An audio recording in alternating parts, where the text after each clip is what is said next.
चलिए बच्चों, आज 10 तारीख की वर्कशीट डिस्कस करते हैं। एक छोटी सी रिक्वेस्ट है, आप ना वीडियो की जो ब्राइटनेस है उसको इंक्रीज़ कर देना। अगर आपको देखने में प्रॉब्लम हो तो ब्राइटनेस इंक्रीज़ करके आप अच्छे से जल्दी जल्दी देख सकते हो, साफ साफ देख सकते हो। ठीक है, तो शुरू करता है कहानी। एक खरगोश और एक चूहे में गहरी मित्रता थी।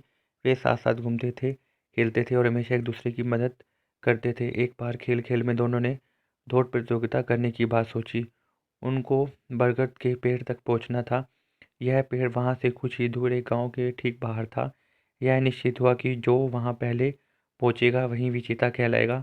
दौड़ शुरू हुई। खरगोश, जो कि खूब तेज दौड़ता था और दौड़ता था, उछल उछल चलता था, बड़ी बड़ी तेजी तेजी से निकल गया। कछुआ अपनी आदत के अनुसार चल रहा था।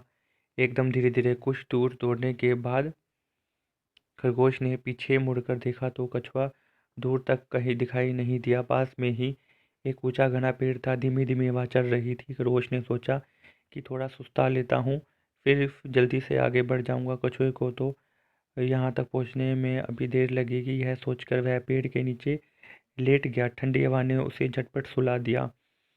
उधर की पेड़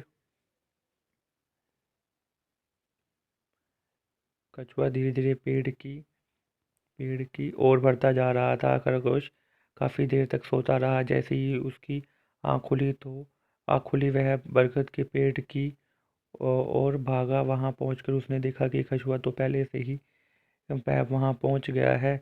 इस तरह धीरे धीरे ही सही पर लगातार चलकर कछुए ने प्रतियोगिता जीत ली है।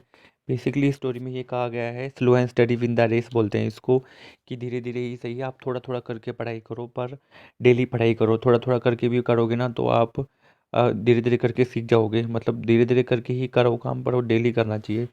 ठीक है, तो यही बात बोला गया कि धीरे धीरे करो, पर करो वो काम लगातार। ठीक है, अब इसके क्वेश्चन देख लेते हैं। इस कहानी को अच्छी तरह पढ़िए।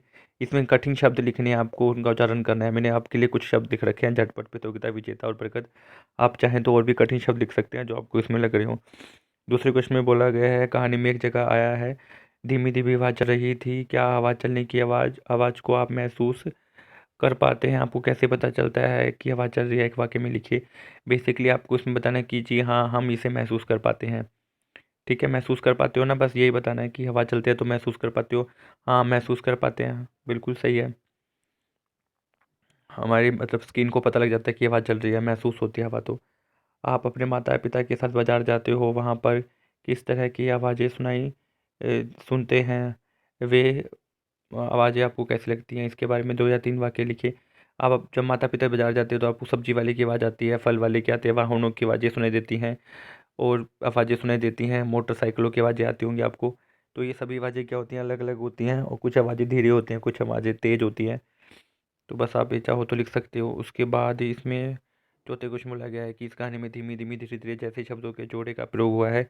इस प्रकार के शब्दों के जोड़ों के प्रयोग से भाषा में सुंदरता आती है। आप भी 5 शब्दों के ऐसे जोड़े बनाकर लिखिए। देखो, आप लिख सकते हैं, जाते जाते, खाते खाते, पीते पीते, सोते सोते, चलते चलते। So thank you for watching. आप आंसर्स को अच्छे से लिख लेना। ठीक है, और चैनल को सब्सक्राइब कर लेना ताकि नेक्स्ट वीडियो का नोटिफिकेशन आपके पास आ जाए। Thank you.